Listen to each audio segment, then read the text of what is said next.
le monde trouve qu'un chaton, c'est vraiment super mignon. Miaou. Mais il faut savoir que l'adopter, c'est une grande responsabilité. Miaou. Il faut faire son éducation, car lui monte au rideau, veut jouer la nuit. Hâte et déchire les papiers peints.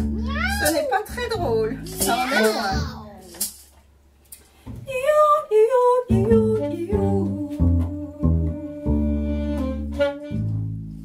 Alors, certains préfèrent l'abandonner, quelque part au milieu d'une forêt. Et peut-être bien qu'il survivra. Miaou. Ou alors, sans aide, il mourra. Mais qui le saura?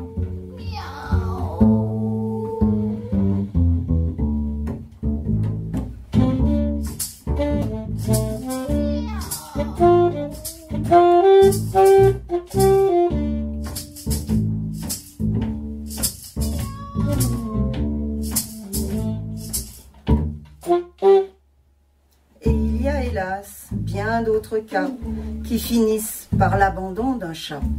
Lorsque des couples divorcent, pour l'animal, cela les force à finalement faire le choix de celui qui le gardera.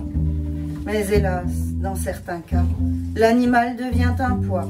Il finira seul dans les rues, abandonné, ni vu ni connu.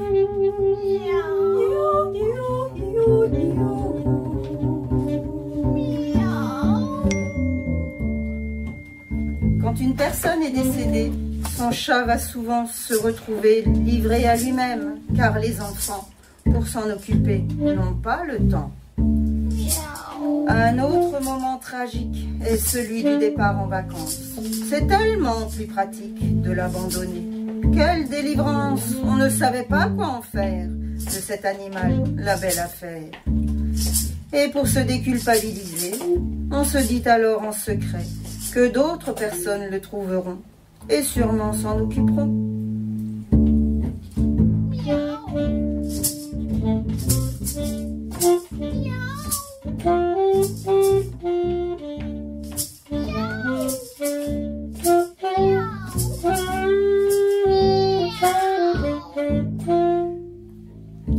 Mais tous les chats errants que vous verrez ne sont pas forcément abandonnés. Certains se sont simplement perdus et cherchent leur maison, leur rue. N'essayez pas de les attraper immédiatement. Ils vont peut-être retrouver leur chemin, tout simplement.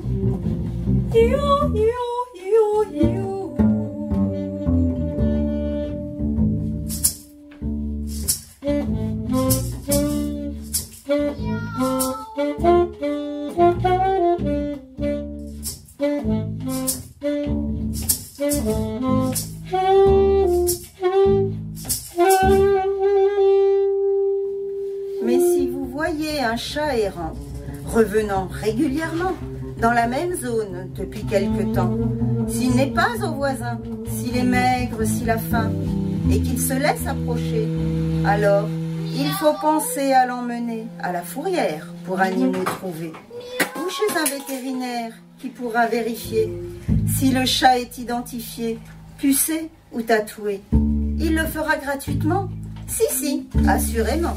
Le maître sera prévenu et pourra retrouver son chat. Et si vous avez déjà vu des retrouvailles, vous serez baba. Certains se retrouvent parfois au bout de plusieurs mois.